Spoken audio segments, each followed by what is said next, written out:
Inutusan nito ang mga tauhan na hulihin ang natitira at dalhin sa kanyang lungga. Sumugod ang mga halimaw patungo sa bida at sa iba pa. Agad gumamit ang bida ng mga talisman at scroll upang umatake. Sa loob lamang ng ilang segundo, nalipol ang mga kalaban. Lumapit siya sa pinsan at sinabi na magpanggap silang naglalaban upang makatakas siya. Nangako siyang babalik upang iligtas ito. Sumang-ayon ang pinsan at nagsimula silang magkunwaring naglalaban. Sa kabilang banda, nag-aalala ang dating kasintahan ng bida kung paano sila makakatakas.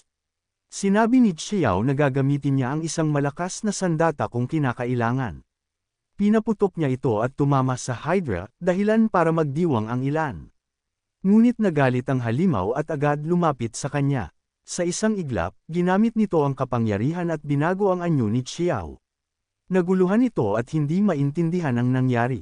Ipinaliwanag ng halimaw na ginawa niya iyon para sa kasiyahan ng kanyang mga tauhan. Natuwa ang mga halimaw at pinalibutan si Xiao. Sumigaw ito na umatras sila, kahit pa nagbago ang anyo niya.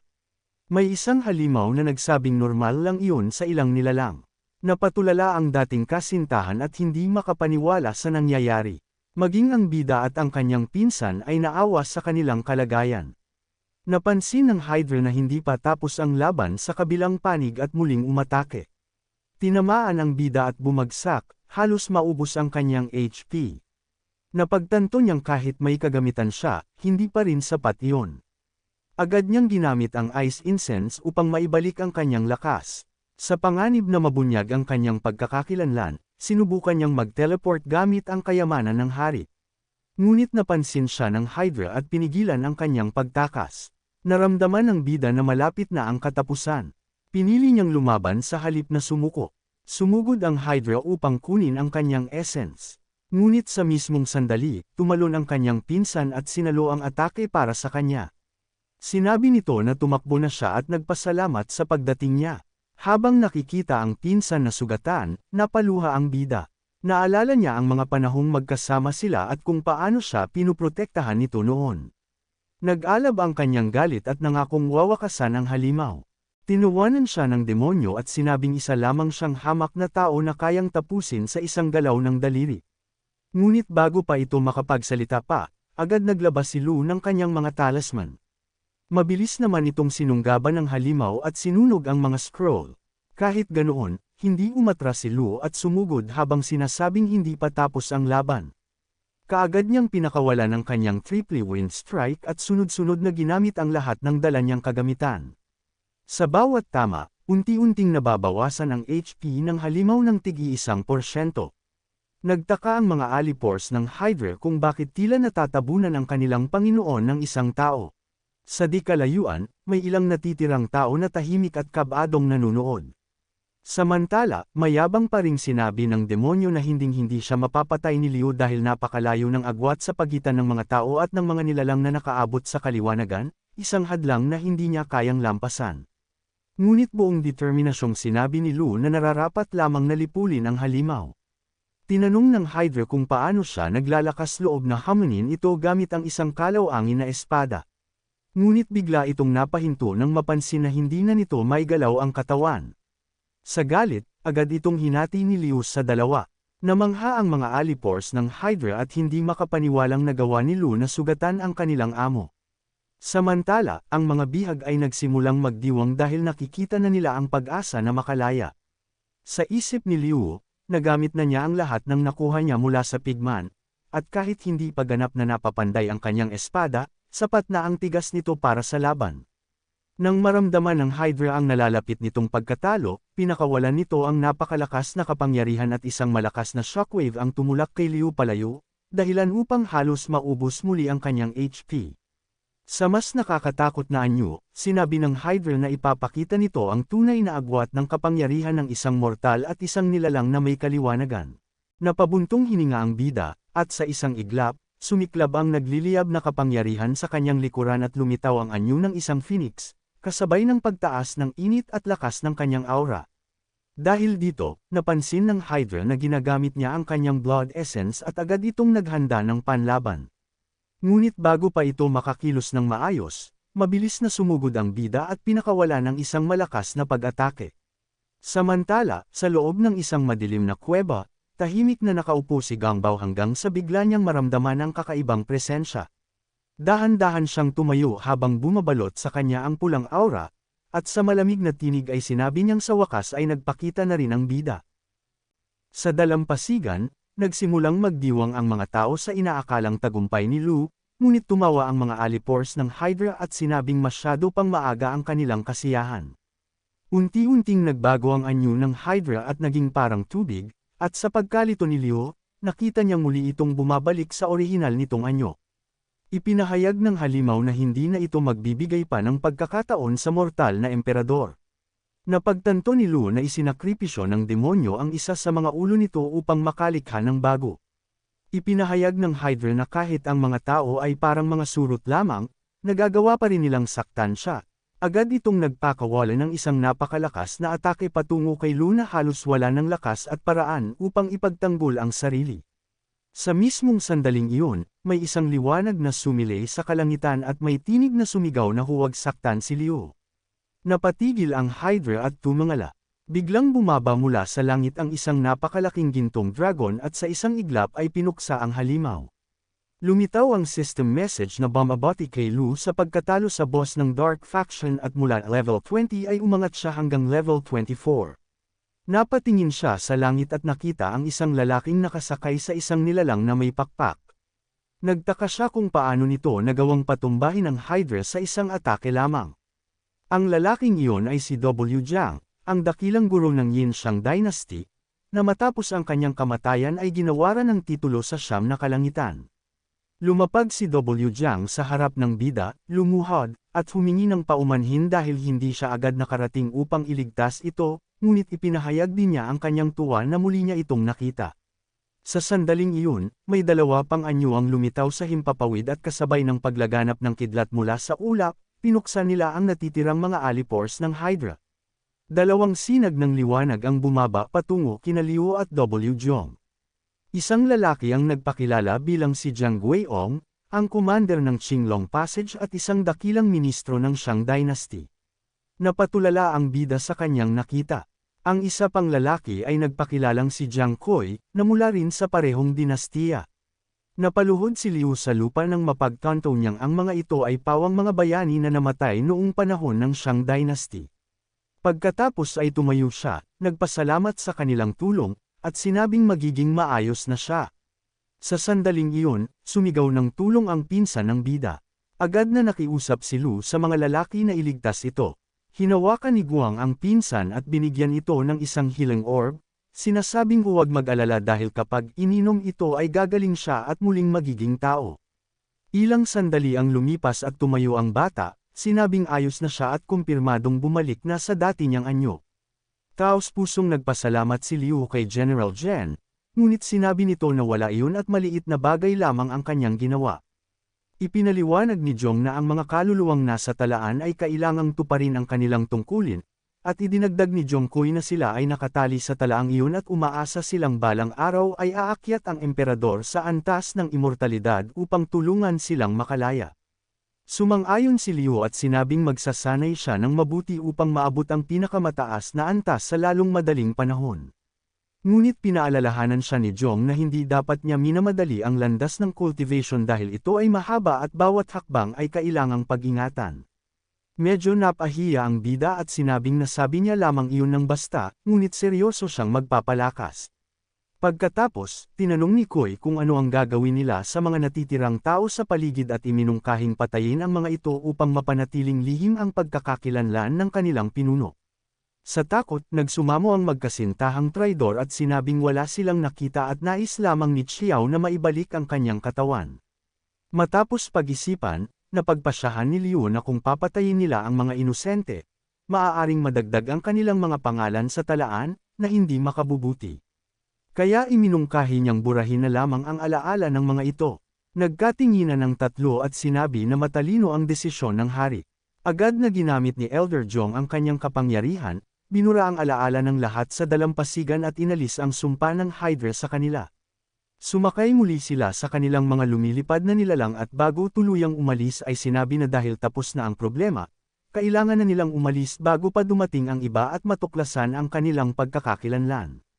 Habang lumilipad sa kalangitan, hiniling nila ang tagumpay ni Liu sa kanyang paglalakbay at umaasang maaabot nito ang immortalidad sa lalong madaling panahon. Pagkatapos nito, hinarap ni Liu ang kanyang pinsan at sinabing may aasikasuhin pa siya. Sumagot ang kanyang pinsan na magsusumikap siya upang maabot ang lakas ng bida. Sa kailaliman ng tubig, lumitaw ang isang palasyo at kasabay nito ay nagsimulang mabasag ang isang wedding amulet. Sa galit, nagtanong ang isang babae kung sino ang pumatay sa kanyang minamahal. Agad siyang umalis sa palasyo at sinabi sa kanyang mga tauhan na mawawala siya ng ilang panahon. Sa matinding puot, nanumpa siyang hahanapin ang may sala at gagantihan ng sinumang pumatay sa kanyang mahal. Samantala, bumalik ang eksena sa bida at napagtanto niyang nakalimutan niyang ipaalam kina Wenjong at sa iba pa ang plano ni Gang Bao. Pagdating niya roon, malakas niyang ipinahayag ang kanyang pagbabalik at agad siyang sinalubong ng 3 konkabina. Pinatayo niya ang mga ito at tinanong kung nasaan si Dodi. Ipinaliwanag ni May na pumunta ito sa panloob na santuwaryo upang ihanda ang auricular fluid. Nagpasya ang bida na ipagpatuloy ang pagpapalakas ng kanyang mga mata dahil hindi niya ito natapos noong nakaraan. Kinuha niya ang ika-4 na konkabina at agad silang umalis. Sa kabilang banda, sa loob ng silid na natatakpan ng kurtina, patuloy ang kakaibang proseso ng pagpapalakas hanggang sa tuluyang matapos, kasabay ng paglitaw ng sistema na nagsasabing na ipino na ang eye orifices at nakakuha ang bida ng bagong kakayahan na Eagle Eye. Napangiti ang bida habang nararamdaman ang pagbabago, sinasabing tila kayanan niyang makita ang lahat, kahit pabahagya siyang sinumpong ng hikap mula sa epekto. Sa sandaling iyon, muling nagpakita si Sujedi, ang babaeng fox, at masayang sinalubong ang pagbabalik ng bida, ipinapahiwatig na matagal niya itong hinintay. Mahinahon siyang yamakap habang sinasabi na sulit ang lahat ng pagod sa paglinang ng kanyang kapangyarihan, bago magpaalam ng may galang. Napansin naman ng bida ang isa pang presensya sa labas, kaya napalingon siya at nakita ang isang misteryosang babae na nakatayo sa dilim. Dahan-daang lumapit ang babae at magalang na nagpakilala bilang si Shui Ning, binabati ang bida at hinihiling ang kanyang kapayapaan. Nagtaka ang bida kung sino siya, kaya ipinaliwanag ni Sujedi na isa itong espiritong demonyo mula sa silangang dagat. Maingat na inakbayan ni Sudaji si Suining at ipinaliwanag na ang unang patak ng kanyang dugo ay may kakaibang kakayahan, pinapatalas nito ang pandinig sa lahat ng direksyon, kaya siya ang pinili upang paglangkuran ng bida. Naisip ng bida kung paano ba eksaktong isasagawa ang pagkuha nito, kaya nagtanong siya kung paano gagawin ang proseso. Sa isang iglap, lumitaw sa kanyang kamay ang isang makinang na jade na kasangkapan, at ipinaliwanag ni Sujedi na napakahalaga at maislan ng dugo ni Suining kaya kailangan itong kolektahin ng maingat gamit ang jade stick at sisidlan. Bahagyang ninas ang bida sa sinabi ngunit agad din siyang inalok ni Sudaji kung nais niyang personal na maranasan ang mismong pagkuha. Dahan-daang humiga si Suining, kinakabahan ngunit buong pusong tinanggap ang kanyang tungkulin, ipinapakita ang kanyang katapatan habang sinasabing isang karangalan ang makapaglingkod sa bida. Ngumiti naman ang bida, tila kampante, at sinabing kakayanin niya ito, sabay paghahanda sa gagawin. Sa sandaling handa na siya, itinaas niya ang hawak na gamit at nagsimulang kumilos, ngunit agad na napangiwi si Suining sa sakit, nanginginig habang umaamin na masakit ito, ngunit patuloy pa rin niyang tinatanggap ang proseso para sa kanyang hari. Pinakalma ng bida si Suining, sinasabing normal lang na masakit at nakakakaba sa unang beses ngunit gagaan din ito, sabay tuloy sa kanyang ginagawa. Dahil sa tindi ng nararamdaman, napaiyak at napasigaw si Suining habang nanginginig ang katawan, dahilan para mina si Sudaji at pag-alitan siya dahil hindi niya man lang matiis ang ganitong sakit sa kabila ng paglilingkod sa kanilang hari. Napansin iyon ng bida kaya agad niyang pinigilan si Sudaji at inako ang pagkakamali, sinasabing marahil ay mali ang kanyang paraan. Sa kabila nito, buong pagpapakumbabang tinanggap ni Suining ang sitwasyon at sinabing siya ang may kasalanan at kakayanin niya, muling naghanda ang bida at nagsabing mas magiging mabigat ang susunod kaya kailangan niyang magtiis, at sa wakas ay matagumpay niyang nakolekta ang mahalagang patak ng dugo na agad na inilagay sa isang makinang nasisidlan. Habang hawak ito, napagtanto ng bida na ito na nga ang unang patak ng dugo ni Suining. Pagkaraan ng proseso, napahiga si Suining, pagod at hingal ngunit bakas ang ginhawa, samantalang sinabi ng bida na malaki ang naitulong niya at tiyak na gagantimpalaan siya ng nararapat. Sinabi ni Leo kay Dodgy na matagumpay nilang nakuha ang likido at inutusan siya ni Dodgy na humiga upang may sigawa ang paglilinis. Ipinatong niya ang kanyang ulo sa hita ni Dodgy at ibinuhos nito ang likido sa kanyang tainga. Agad niyang naramdaman ang malamig na daloy nito sa loob, na tila para siyang nasa isang mahiwagang mundo kung saan may mga diwata na umaawit at tumutugtog habang unti-unting nawawala ang ingay ng paligid.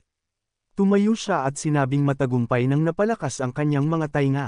Tinanong niya si Dodgy kung ano pa ang kulang upang makumplito ang pagpapalakas ng kanyang katawan. Sumagot ito na handa na ang lahat at pinasunod siya.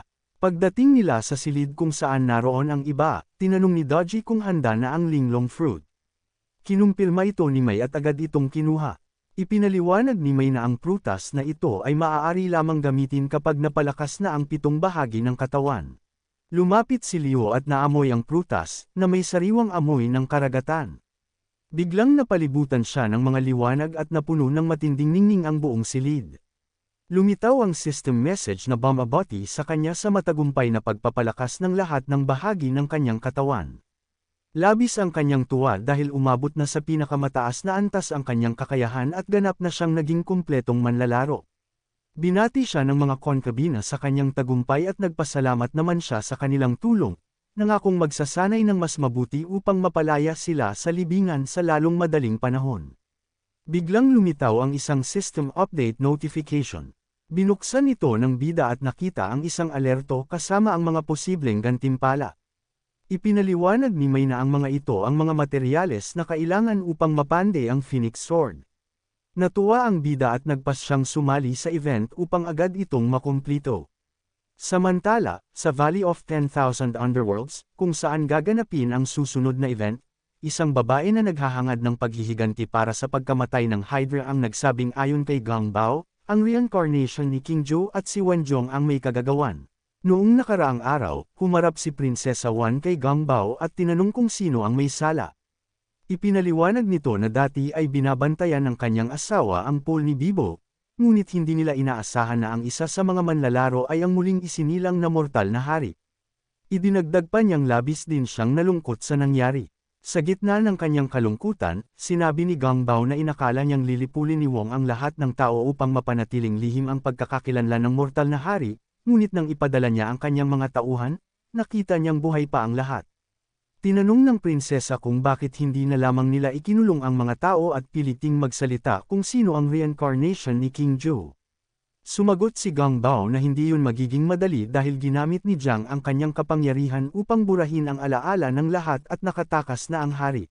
Sinabi ni Gang Bao na huwag siyang mag-alala dahil sa susunod na araw ay magbubukas ang isang malaking dungeon sa Huanming Valley na puno ng mahahalagang kagamitan, at tiyak na magiging interesado ang hari roon. Lumapit siya sa prinsesa at sinabi na napakahalaga ng dugo ng emperador ng tao at kung tutulungan siya nito ay bibigyan niya ito ng mahalagang gantimpala. Hindi na nagdalawang isip ang prinsesa at sinabing pupunta siya sa dungeon. Habang papalayo siya, naisip ni Gang Bao ang kanyang plano at nagpas siyang hayaan muna ang prinsesa na kumilos, sa kanya ito binati ng swerte. Pagbalik sa kasalukuyan, nagpa siya si Prinsesa Wen na magkubli bilang isang karaniwang manlalaro upang matukoy kung sino ang emperador. Makalipas ang ilang oras, dumating ang bida sa lugar ng event. Pinili niyang huwag gamitin ang Phoenix Longsword upang hindi siya makilala, dahil inaasahan niyang maraming tao ang pupunta sa dungeon. Sinabi niyang mangangalap muna siya ng ilang kagamitan. Kinuha niya ang kanyang telepono at tinawagan ang pigman. Sumagot ang pigman at tinanong kung ano ang kailangan ni Professor Lu Nian. Sinabi ni Lu na nais niyang bumili ng ilang kagamitan bago pumasok sa dungeon. Naisip ni Lu na dahil hindi niya magagamit ang kanyang espada, pipili na lamang siya ng ilang kapalit nito. Inilabas niya ang kanyang card at sinabi na kukuha siya ng tig-50 sa bawat item. Kinumpirma ng pigman na agad niyang ipapadala ang mga ito. Nang tumingala ang bida, nakita niya ang isang lumilipad na baboy at kasabay nito ay lumitaw ang system message na dumating na ang kanyang mga binili. Pagbukas niya ng mga kahon, ipinaliwanag ng pigman na nagdagdag pa siya ng ilang intelligence items na magagamit sa pang-araw-araw. Nagpasalamat lamang ang bida. Bago ibaba ang tawag, tinanong pa ng pigman kung may iba pa ba siyang kailangan bukod sa librong ibinigay nito. Sumagot si Lu na naging abala siya kamakailan, ngunit kapag nagkaroon ng oras ay titingnan niya kung may iba pa siyang magagamit. Sa sandaling iyon, dumating si Miss Fang mula sa likuran at tinanong kung doon ba siya matatagpuan. Lumingon si Liu at sinabing hinahanap niya ang ama nito at humingi ng paumanhin.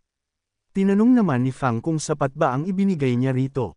Medyo napahiya ang bida at nagtanong kung sasali rin ba siya sa dungeon at kung sino-sino ang kasama niya.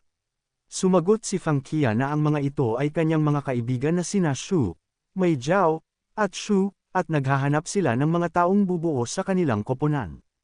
Nagtanong si Mei Jiao kung kilala ni Fang ang lalaking iyon, at sumagot siya na si Liu ang fiancé ng kanilang pamilya at napakalakas nito, kaya iminungkahi niyang isama ito sa dungeon.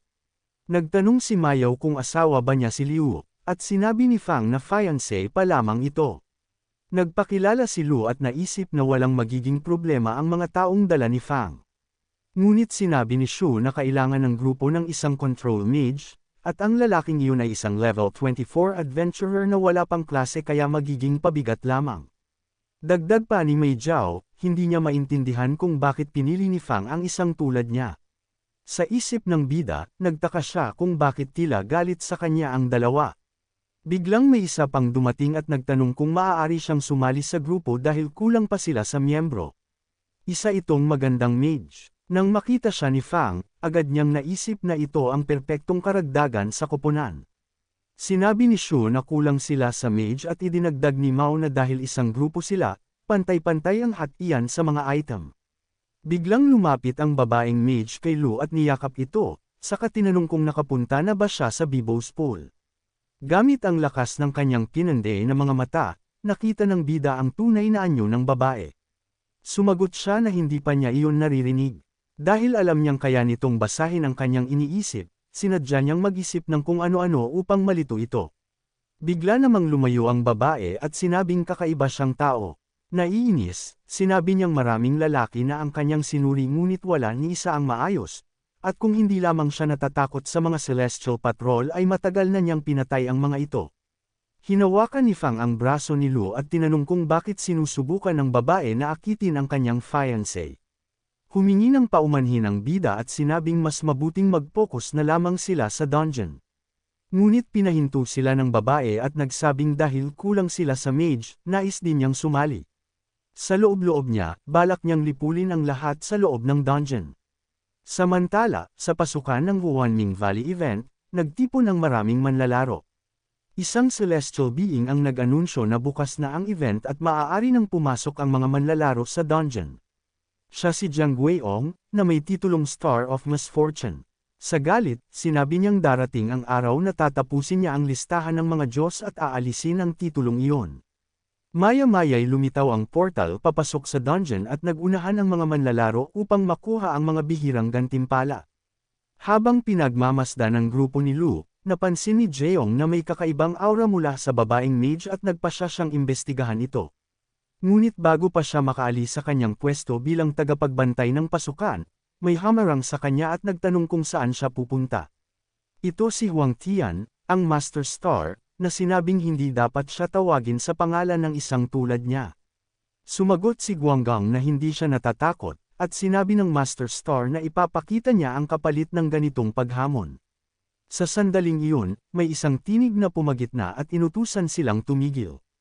Sinabi nito na libu-libong taon na ang kanilang alitan at wala pa rin silang pagbabago, at pinaalalahanan silang pareho silang naglilingkod sa langit at dapat panatilihin ang kaayusan ng mundo. Yumuko si Tian at sumang-ayon, saka umalis. Ipinaliwanag ni Jeong na may nakita siyang halimaw na nagkubli bilang manlalaro at pumasok sa dungeon kaya nais niya itong imbestigahan, ngunit pinigilan siya ni Tian. Sumagot ang ikatlong anak na may narinig din siyang balita tungkol sa pagpasok ng mga halimaw sa maliit na mundong iyon, kaya inutusan niyang manatili si Guanggang sa pagbabantay habang siya na mismo ang papasok upang magsiyasat. Agad siyang pumasok sa dungeon. Samantala, sa loob ng dungeon, naglalakad ang bida at ang kanyang grupo. Napansin ni Fang na bago sila pumasok ay napakaraming tao, ngunit ngayon ay kakaunti na lamang ang natira, Ipinaliwanag ni Lu na may kakaibang sistema ang dungeon kung saan may random elimination sa iba't ibang bahagi, at tanging ang makakaabot sa pinakamalalim na antas ang makakaharap sa boss. Sa kanyang isip, napagtanto niyang hindi na muling sumubok na basahin ng prinsesa ang kanyang isip at malamang ay natakot na ito dahil sa mga Celestial Guard at sa naging pagtatalo nila ni Fang kanina. Sa ngayon, ang plano niya ay alamin kung may iba pang tunay na halimaw sa paligid. Kung mga NPC lamang ang mga ito at mapatay, muli lamang silang lilito sa ibang lugar. Sa pasilyong nasa unahan, napansin ni Leo na puro NPC lamang ang naroon. Sinabi ni Medyo na siya ang aakit ng mga halimaw para ma-freeze at maubos ng mage, at iminungkahi naman ni Shu na gumamit ito ng blizzard upang pabagalin ang mga kalaban. Tugon ng mage, lalabanan niya ang mga ito ngayon, ngunit sa mga susunod na palapag ng dungeon ay tuluyan niyang lilipulin ang lahat. Nagbabala si Fang na mag-ingat ang lahat dahil may paparating na panibagong alon ng mga halimaw. Maya-maya'y isang napakalaking hukbo ang sumulpot sa harapan nila. Agad sumugod si Fang upang umatake at ipakita ang bago niyang antas ng cultivation. Sumunod sina Shu at Meiju sa labanan habang ang mage ay umatake rin gamit ang isang malakas na hailstorm laban sa ilang NPC. Masiglang sumigaw si Fang na maayos ang takbo ng kanilang pag-atake at malapit na nilang makontrol ang buong hukbo. Sa puntong iyon, naisip ng bida na subukan ang Exorcist Potion na binili niya bago pumasok sa dungeon. Ngunit kahit paulit-ulit silang umatake, napansin ni Lu na patuloy pa ring dumarami ang mga halimaw. Doon napagtanto ng mga babae na hindi pala iyon Exorcist Potion kundi isang potion na umaakit ng mga halimaw. Biglang lumitaw ang mage sa kanilang harapan at mabilis na pinabagsak ang lahat ng halimaw. Tuwang-tuwa ang mga babae at sunod-sunod ang papuri sa kanya. Matapos silang magpasalamat, sinabi ng mage na ginagawa niya lamang ang kanyang tungkulin. Ngunit sa loob-loob niya ay alam niyang hindi niya maaaring hayaang ang mga NPC ang pumatay sa kanila dahil magre-respawn lamang ang mga ito at hindi niya makukuha ang kanilang essence. Samantala, galit na galit sina Meiju at Shu sa bida dahil muntik na nitong sirain ang lahat. Hinayla siya ni Fang palayo at ipinaliwanag na ginamit lang niya ang item nang hindi alam ang epekto nito, sabay hingi ng paumanhin para sa kanya. Pinagsabihan ni Fang si Lu na mag-ingat sa susunod at basahin muna ang detalye ng potion. Pumayag si Lu at humingi ng tawad. Sinabi ni Miao na palalampasan niya ito sa ngayon, ngunit kapag naulit pa ay tatanggalin si Liu sa grupo. Tinawag naman ni Shu ang mage at sinabing magmadali na at huwag nang pansinin ang walang kwentang pagkakamali ng bida. Lumipas ang ilang oras habang naglalakad sila sa loob ng lugar. Ipinaliwanag ni Fang na habang papalalim sila, mas tumataas ang tsansang makatagpo ng mas malalakas na halimaw kaya kailangan nilang mag-ingat. Sa mismong sandaling iyon, may isang gagamba na lumitaw sa harap nila. Nakangiti itong nagsabing may nahanap na itong bagong biktima. Umikot ito, pinakawalan ang kapangyarihan nito, at idineklara na kakainin sila upang mas lumakas pa. Bigla nitong inagaw ang mga sandata ni Fang, Shu, at Maga. Agad namang naglabas ang bida ng ilang flame talisman, ngunit tumawa lamang ang gagamba at sinabing hindi sapat ang ilang pirasong papel upang mapabagsak ito. Inutusan silang sumuko at tanggapin ang kapalarang maging pagkain nito. Kasunod nito, pinakawalan nito ang sapot na bomb alot sa kanilang apat, na labis ikinagalit ni Maga. Inutusan niya si Lu na umatras. Sa gitna ng pagkataranta, sinabi ng bida na hindi niya kasalanan ang nangyayari, at hinikayat siya ni Fang na mag-isip agad ng paraan gaya ng ginawa niya noon. Doon nagsalita ang prinsesa at sinabing gagamit siya ng mas matinding kapangyarihan upang patayin ang gagamba dahil naglakas loob itong hadlangan ang kanyang gawain. Sa isang iglap lamang, naubos niya ang HP ng halimaw. Nagdiwang ang tatlo sa kanilang tagumpay at saka lumitaw sa harap nila ang pasukan patungo sa boss. Biglang hamarang si Lin sa harap ni Fang at hiniling na sila muna ang maunang pumasok, na nagdulot ng kalituhan kay Fang. Pagkatapos, ibinunyag ng prinsesa ang kanyang tunay na anyo at sinabing wala silang pupuntahan. Tinanong ni Shu at Miao si Liu kung bakit hinaharangan nito ang daraanan ng mage. Hinarap sila ni Liu at tinanong kung hindi ba sila nag-iisip, dahil paanong ang isang level 26 na mage ay kayang patumbahin ng boss sa isang atake lamang. Ipinaliwanag niya na ang mage ay isang halimaw na sumalakay sa mundong iyon, at kapag pinatay sila nito ay hindi na sila mabubuhay muli. Sa sandaling iyon, tuluyang nagpakita ang prinsesa at lumikha ng isang barrier upang walang makatakas. Sinabi ni Medyo na ayon sa kanyang pamilya, nagiging immortal ang mga naglalaro ng larong ito, ngunit ngayon lang siya nakarinig tungkol sa mga demonyo. Nagtanong siya kung hindi ba gawa ni Jiang Ziya ang mga NPC at kung hindi ba dapat ay hindi sila nananakit ng mga manlalaro. Naalala naman ni Shu na may ipinadalang mensahe ang kanyang kamag-anak kahapon tungkol dito, ngunit hindi niya inaasahang makakaharap siya ng totoong halimaw. Sinabi ni Fang kay Liu na nagkamali siya ng pagkaintindi at tutulungan niya itong patayin ang demonyo kapalit ng gantimpala. Inamin din ni Shu at Maga na nagkamali sila at humingi ng paumanhin, at nangakong gagawin ang anumang hilingin niya kapag napabagsak nila ang halimaw. Hinawakan ni Shu ang kanyang sandata at sumigaw na ilabas na nila ang lahat ng kanilang kakayahan dahil kung hindi ay hindi sila mabubuhay. Umaasa siyang totoo ang sinabi ni Fang tungkol kay Lu at talagang malakas ito. Sa sandaling iyon, sumugod ang mage at malamig na sinabi na hindi nila siya kayang galawin at kamatayan ang kanilang hinahanap sa paghamon sa kanya bilang Prinsesa Wang. Pinakawalan niya ang isang napakalakas na atake na halos magpabagsak sa HP ng mga babae. Namangha ang bida dahil sa simpleng galaw lamang ng kamay ay nagawa nitong magdulot ng ganitong kalaking pinsala kina Fang at sa iba pa. Muling nagsalita ang prinsesa at sinabing ang sinumang tao na maglalakas loob na manginsulto sa kanya ay papatayin, saka siya nagpakawalan ng mga ice spear patungo sa bida. Agad gumamit si Liu ng isa sa mga item na binili niya sa pigman at lumitaw ang isang napakalaking kalasag na samalo sa atake. Hinarap niya ang grupo at sinabing hindi kayang labanan ng karaniwang manlalaro ang ganitong uri ng halimaw, kaya manatili sila sa likod ng kalasag at huwag gumawa ng padalos-dalos na galaw. Muling umatake si Prinsesa Wen upang basagin ang depensa. Sinabi ni Liu kay Fang na kung mananatili lamang sila roon, darating ang oras na hindi nakakayanin ng kalasag ang mga atake, kaya siya na mismo ang lalabas upang harapin ang demonyo. Tutol si Fang at sinabing gusto rin niyang lumaban, ngunit seryosong sinabi ni Liu na nakita niyang hindi nito kayang tiisin ang mga atake ng prinsesa at kung lalabas ito ay magiging sagabal lamang. Nabigla si Fang sa narinig, napaluha, at ipinahayag na mula ngayon ay handa siyang mabuhay at mamatay para sa kanya dahil tinuturing na niya itong tunay na asawa. Lumabas si Lu mula sa likod ng kalasag habang lumilingon at sinasabing ayos lang ang lahat. Naiwan ang mga babae na punong-puno ng kaba dahil kung hindi niya mapabagsak ang demonyo, doon na magtatapos ang kanilang lahat. Humarap ang prinsesa sa bida at malamig na sinabing wala silang dapat ay pangamba dahil sabay-sabay niya silang tatapusin at unti-unting hihigupan ang kanilang enerhiya hanggang sa wala nang matira. Sa sandaling iyon, mula sa isang mataas na lugar, tahimik silang pinagmamasdan ng ikatlong kapatid. Naintriga siya dahil may isang tao na hindi natatakot sa isang demonyong prinsesa, kaya nais niyang panuulin kung paano haantong ang laban at kung gaano ito ketitagal. Agad nagpakawala ang prinsesa ng isang pag-ataking yelo kay Lu, ngunit ginamit nito ang kanyang stealth ability upang iwasan ang lahat ng atake.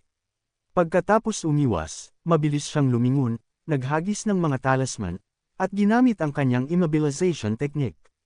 Nang mapigil ang galaw ng prinsesa, agad niyang pinakawalan ang fireball skill at sinundan pa ito ng kanyang ninja ability, na nagbigay sa kanya ng kakayahang umatake mula sa iba't ibang direksyon ng sabay-sabay. Sa paningin ng mga babae, tila wala itong magiging silbi dahil ang pinakamataas na antas ng skill ni Lu ay level 4 lamang, at hindi yun sapat laban sa prinsesa.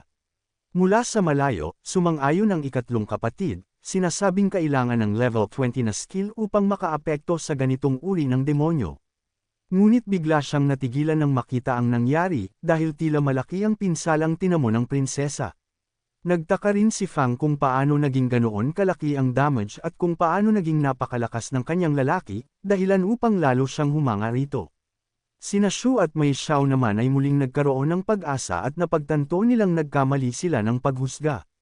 Sa kabilang banda, napaatras ang prinsesa at sa isip niya ay hindi niya inaasahan na ang mga nilalang na tinuturing niyang parang mga insekto ay kayang manakit sa kanya.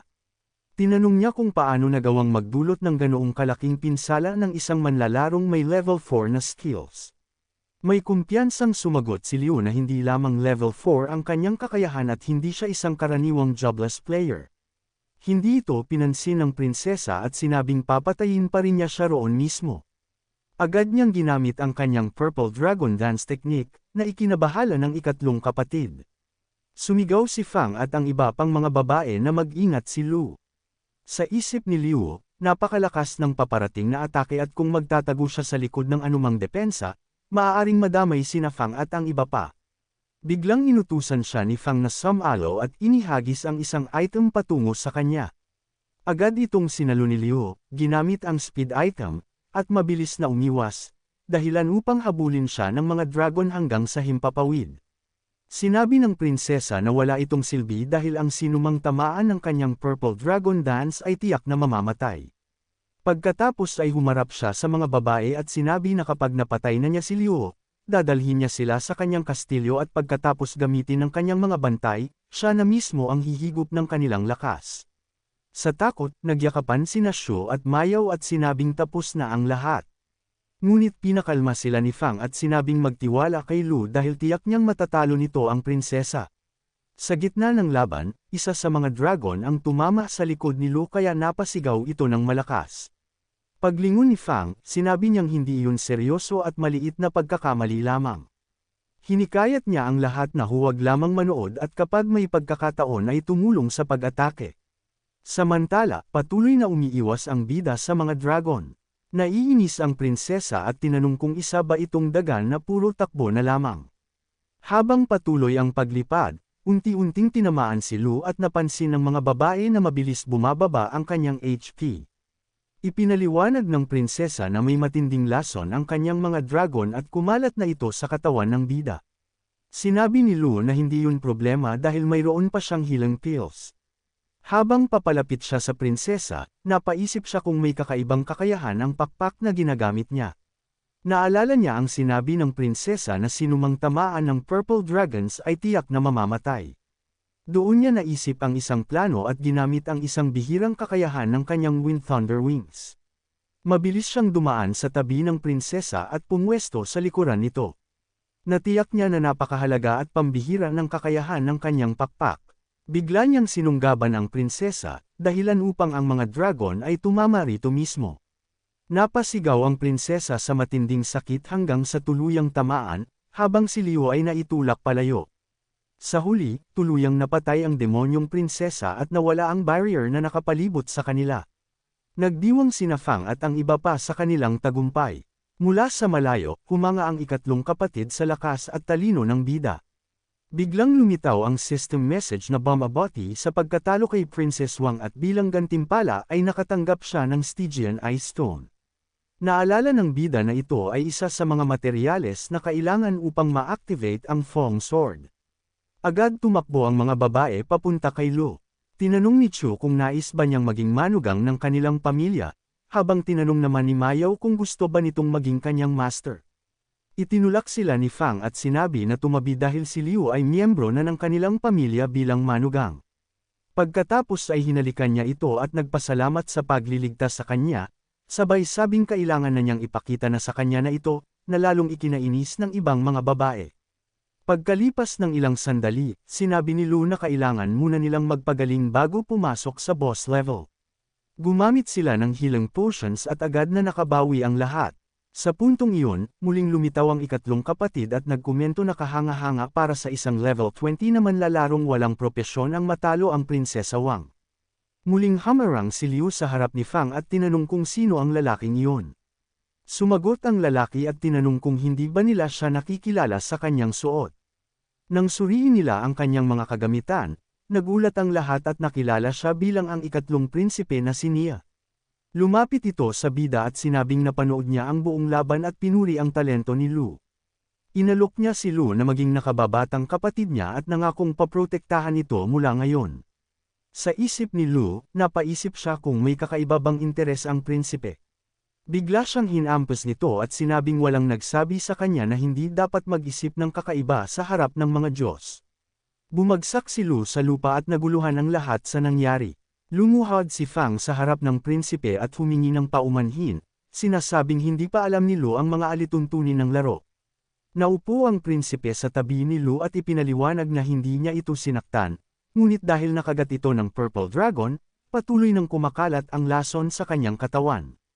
Ipinaliwanag ng prinsipe na kapag hindi agad nagamot si Lu, hindi siya makakaligtas at tuluyan siyang mamamatay. Naalala ng mga babae ang mga nangyari at agad na kinabahan. Habang umiiyak, tinanong ni Fang kung may panlunas ba si Prince Non. Sumagot ang prinsipe na mayroon siya, ngunit ang paraang iyon ay mag-aalis lamang ng lason sa katawan ni Lu, at kakailanganin pa rin itong uminom ng Golden Potion upang tuluyang gumaling. Nagtanong si Fang kung paano siya makakatulong, at sinabi ng prinsipe na napakasimple lamang ng gagawin nila. Kailangan nilang tatlo na magtipon ng tunay na enerhiya sa kanilang mga bibig at sa kadilaan ng sugat upang maalis ang lason ng Purple Dragon. Sa narinig, labis na namula at nahiya ang mga babae kahit iniisip pa lamang ang gagawin. Nagtanong si Miao kung ano ang mangyayari kapag hindi nila natumbok ang mismong sugat. Sumagot si Shu na dahil iniligtas sila ni Lu, nararapat lamang na tulungan nila itong alisin ang lason sa kanyang katawan. Sa huli, nagkaisa silang tatlo at sinimula ng pagtipon ng kanilang enerhiya. Habang pinagmamasdan sila, sinabi ng prinsipe na nararamdaman niya ang lakas ng tatlong sinaunang espiritu sa loob ng mga ito at malamang ay mga inapo sila ng mga iyon. Nagbiro si Miao kay Fang na huwag magselos dahil mahihirapan siyang kontrolin ang sarili sa ganitong sitwasyon. Sinaway sila ng prinsipe at inutusan na magmadali. Inutusan din niya si Fang na alisin ang kagamitan sa ibabang bahagi ng katawan ni Liu upang hindi ito makaabala sa proseso. Ngunit nang tangkain niyang alisin iyon, biglang nagliwanag ang katawan ng bida at lumabas mula rito ang isang napakalaking gintong dragon. Napansin ng mga babae ang tila gintong bagay at nagtaka kung bakit may ganoon si Lu sa ganoong bahagi ng katawan. Ipinaliwanag ng prinsipe na hindi iyon simpleng bagay, kundi isa sa mahahalagang bahagi ng katawan ni Lu na matagal nang hinasa at pinanday. Pinilit ni Fang ang prinsipe na huwag nang magpaliwanag pa at unahin ang pagliligtas kay Lu. Agad silang nagsama-sama at ibinuhos ang kanilang enerhiya sa sugat na kagat ng dragon hanggang sa unti-unting nalinis ang lason. Habang ginagawa iyon, napaisip si Miao na tunay na kahanga-hanga ang katawan ng bida at sumang-ayon sa prinsipe na malapit na nitong maabot ang kakayahang dual cultivation. Pinagalitan naman sila ni Shu at sinabing tumutok na lamang sa paglilinis ng lason at huwag magpalingga-lingga. Sa gitna ng proseso, nagkamalay ang bida at biglang nagtanong kung maaari silang magsanay ng sabay-sabay. Dahil dito, sabay-sabay siyang pinalo ng mga babae sa mismong sugat, dahilan upang muli siyang matamba, at saka tinanong kung ayos lamang siya. Sinabi ng prinsipe na hindi na iyon mahalaga sa ngayon dahil kapag nakainom na siya ng Golden Potion ay tuluyan na siyang gagaling. At nga, tuluyang gumaling ang bida matapos nito. Nagkomento ang prinsipe na maswerte si Lu na nakilala siya, at mula ngayon ay ituturing na niya itong nakababatang kapatid. Bago pa makapagsalita ang bida, agad niyang sinabi na hindi niya tinatanggap ang ganoong titulo at nais lamang niyang tumulong. Pagkatapos, may inihagis ang prinsipe kay Lu at ipinaliwanag na iyon ang kanyang pangunahing teknik na tinatawag na Golden Magic Brick. Dagdag pa niya, dahil napapaligiran si Lu ng malalakas na babae, hinding-hindi siya mauubusan ng mga brick. Pagkaraan nito, sinabi ng prinsipe na aalis na siya dahil may iba pa siyang dapat suriin. Nagbukas siya ng isang portal at pumasok, ngunit bago tuluyang magsara iyon, naghagis pa siya ng isa pang bagay kay Lu. Ipinaliwanag niya na kapag may sinumang manggulo sa kanya, ipakita lamang ang lotus seal na iyon. Hinikayat din niya ang bida na pagbutihin ang kanyang cultivation dahil hinihintay niya ang paglakas nito. Kinuha ni Lu ang seal at napaisip kung paano niya ito gagamitin. Habang lumilipad palayo, naisip ni Prince Najan na sa kanyang pag-iikot ay natagpuan niya ang batang ipinagkatiwala sa kanya ng kanyang ina. Bukod pa roon, nasaksihan niya ang isang napaka-interesante at nakakatuwang pangyayari at naniniwala siyang malaki ang potensyal ni Liu. Naalala niya ang utos ng kanyang ina na bantayan si Liu Nan, at naisip niya ngayon ay protektado na ito ng Lotus Mark, at kung sakaling may panganib, ito ang magsisilbing panangga. Ipinagpatuloy niya ang kanyang pag-iikot dahil may grupo ng mga nilalang na palihim na nakapasok sa maliit na mundong iyon at kailangan niyang linisin. Samantala, sa Huanming Valley, sa loob ng silid ng huling boss, lumitaw ang ilang miyembro ng Yameng Guild. Isa sa kanila, si Jiang Ziwin, ay nagsabing kamakailan lamang ay nalaman niyang may isang tunay na demonyo na nakapasok sa larong iyon at pinaalalahanan ang kanyang master na mag-ingat. Sumagot ang leader ng guild na si Xiao Yianmo na ayos lamang iyon dahil sila ay mga inapo ng Fangdu Underworld Emperor at kayang-kaya nilang harapin ang mga ganitong kalaban. Habang nakatingin sila sa unahan, may mga pulang matang lumitaw. Dalawang mage na magkapatid ang tumayo sa harap ni Yanmo at nagbabala na mag-ingat. Sila sina Xuan Shahi at Bai, kapwa miyembro ng Yameng Guild. Sa di kalayuan, nagsimulang lumitaw ang mga zombie, at agad na ginamit ng dalawang magkapatid ang kanilang kakayahan, sinasabing habang naroon sila ay walang makakalapit sa kanilang master. Biglang umungal ang isa sa mga zombie, na nagdulot ng pagdami pa ng kanilang bilang. Kaagad namang ginamit ni Jiang Ziwin ang kanyang sword technique at pinakawalan ito laban sa hukbo ng mga zombie. Sa gitna ng labanan, may isang taong biglang lumitaw habang pumapalakpak.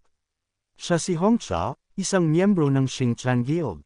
Sa mundong iyon, maraming guild ang umiiral, ngunit 6 ang kinikilalang pinakamalalakas. May isa pang miyembro ng Xingqian Guild ang nagsabing sinuri nila ang ranggo ng Yameng at nalaman nilang isa lamang itong maliit na guild na may 6 na miyembro. Tumawa si Hong Chao at inaming totoo iyon. Habang nakatingin sa mga babae, ipinakilala niya ang sarili at sinabing nagugustuhan niya ang mga ito. Sinabi niyang magiging masaya ang maliit at bagong tatag na guild kung sasali sa kanila, at balak pa niyang kunin ang dalawang magkapatid. Idinagdag niya na kung sasama ang mga ito sa kanya, pantay-pantay ang magiging hatian sa mga item. Sinang-ayunan ito ng iba pang miyembro ng Xingqian Guild at sinabi na isang napakagandang oportunidad ang mapasailalim sa pamumuno ni Chief Hong at na makakakuha ang mga babae ng maraming benepisyo. Patuloy pa nilang pinuri ang kanilang Vice President. Sa kabila nito, labis na nena si Yanmo sa sitwasyon, ngunit pinigilan niya ang sarili na umatake dahil tinatanggihan na nina Xuan Shahi at Bai ang alok ng lalaki. Nakabaluktot sa sahig sa takot, nagtanong si Hong kung ano ang ginagawa nila sa vice-leader ng isang kilalang guild. Isa sa mga miyembro ng Xingqian Guild ang nagalit dahil tumanggi ang mga babae sa alok ni Chief Hong at pabirong nagsabing sana'y ipinanganak na lamang siyang babae, ngunit agad siyang tinamaan sa ulo ng isang gintong ladrilyo. Habang nagtatago sa likod ng kanyang mga tauhan, galit na nagtanong si Hong kung sino ang naglakas loob na umatake sa isang miyembro ng kanilang kilalang guild. Tahimik lamang na nagmamasid si Yanmo hanggang sa biglang lumitaw si Liu, nakangiti, at sinabing mukhang hindi pa perpekto ang teknik na kakaaral pa lang niya. Dagdag pa niya, hindi niya nataman ang isang malaking kalaban kundi isang maliit na isda lamang. Nagtanong si Hong kung sino ang bida at hiniling na huwag na itong makialam. Habang naghahanda ng panibagong mga ladrilyo, sinabi ni Lu na isa siyang taong mahilig ipagtanggol ang katarungan, sa kanya muling pinakawalan ang kanyang mga atake. Sa paglingon niya sa mga miyembro ng Yameng Guild, naisip ni Liu na maaaring hindi ganap na maaasahan ang ranggo ng mga guild, kaya ginamit niya ang kanyang Fire Eyes technique upang suriin sila. Doon niya napansin na lahat sila ay may taglay na espesyal na kakayahan mula sa lungsod ng Fangdo. Naalala niya ang nabasa sa librong ibinigay ng ginang mula sa bawat tower na ang mga taga-Fangdo ay may kakayahang magpatawag ng mga halimaw at maging ng sinaunang mga espiritu ng bayani. Para sa mga ganitong tao, madali lamang ang pag-angat ng ranggo ng kanilang guild. Samantala, ang mga miyembro ng Xingqian Guild ay nagkakagulo na sa lupa. Tumayo si Hong at sinabing huwag silang matakot dahil magastos ang teknik na iyon at gusto niyang makita kung hanggang saan ang kayang gastusin ng bida. Ngunit biglang nagsalita si Fang at tinanong kung totoo ba iyon, saka ipinahayag na siya ay mula sa Fang Group. Sinundan ito ni Mahao na nagsabing kabilang siya sa Tang Dynasty Restaurant Group, at si Shu naman ay nagsabing mula siya sa isang martial arts center na ang pamilya ay kayang magbigay ng walang limitasyong pondo kay Lu Fang. Sa sandaling iyon, nabuo ang kakaibang grupo ng mayayaman at makapangyarihang babae sa paligid ni Lu Nain. Nagulat si Hong at ang kanyang mga tauhan nang marinig kung saan nagmula ang mga ito, at may isa pang nagsabi na ang mga pamilyang iyon ay kabilang sa pinakamalalakas. Naghanda si Liu at pabirong nagtanong kung ano naman ang tatamaan niya sa pagkakataong iyon. Agad siyang naghagis ng isa pang gintong ladrilyo sa isa sa mga tauhan ni Hong, na ikinagalit nito at pinagsabihan siyang huwag maging mangmang. Buong kumpiyansang sumagot si Lu na kahit may suporta siya ng mayayamang pamilya, nasa loob sila ng mundo ng laro, at ang pagkakaroon ng malaking guild ay isang kalamangan. Isa-isa niyang tinamaan ng mga ladrilyo ang mga lumalapit na kalaban, dahilan upang ang ilan ay mapilitang mag-respawn at si Hong ay muling bumagsak sa lupa. Natakot ang mga tao sa paligid at naniwalang gagantihan si Lu dahil sa ginawa niya. Ngunit si Lu ay abala lamang sa pag-iisip na malaki ang nagastos niya sa teknik, kaya nagsimula siyang mangolekta ng mga nahulog na kagamitan upang maibenta at mabawi ang ginastos. Pinagsabihan siya ni Fang na tigilan ang pamumulot ng basura at sinabing handa naman siyang bigyan siya ng pera. Sinabi naman ni Mayaw na hindi mahalaga kung gaano kalaki ang gastusin basta magsanay ng mabuti si Lu at maabot ang Saint Body. Tumakbo si Shu at niyakap si Lu, sinasabing kung magiging manugang siya ng kanilang pamilya ay kikita siya ng milyon o bilyon, na lalong ikinainis ni Fang at sinabihan siyang huwag agawin si Liu Nayan mula sa kanya. Nahihiyang napaisip si Lu kung ganito ba talaga ang pakiramdam ng pinag-aagawan ng mga mayayamang babae. Nagpasalamat ang magkapatid na Shuanga sa tulong ng bida at sinabi ni Liu na ayos lamang iyon. Lumapit si Yan Mo, nagpakilala, at nagpasalamat din. Nagpakilala rin si Lu at sinabi na ang mga babae ay bahagi ng kanyang koponan. Sinuri ni Yan Mo ang bida at napansin na wala pa itong propesyon ngunit may taglay na kakayahang nasa antas ng immortal. Sa kabila ng kakaibang kalagayan nito, napagpasyahan niyang karapat-dapat itong maging kaalyado. Halos sabay silang nagtanong kung nais nilang magsanib puwersa upang talunin ang boss, at pinagtibay nila ang kasunduan sa pamamagitan ng isang pakikipagkamay. Isa sa mga tauhan ni Yan Mo ang nagsabing mahihirapan silang labanan ang boss dahil wala silang miyembrong kayang samalaw ng mga atake. Sumagot si Liu na madali lamang itong solusyonan, dahil pinapayagan ng dungeon ang hanggang 10 miyembro, kaya kailangan lamang nilang kumuha ng 2 tank. Agad nag-alok si Fang ng pera para sa sinumang gustong sumali, at maraming kandidato ang lumapit. Ngunit muling dumating si Hong at nagbanta na kung sino man ang sasali kay Lu ay ibabawal sa kanilang guild at paulit-ulit na papatayin sa tuwing makikita. Ipinagmalaki pa niya na hawak nila ang pinakamahusay na ninja sa server kaya imposibleng makatakas sa kanila. Dahil dito, umatras ang mga lalaki at tumangging sumali sa grupo ni Lu.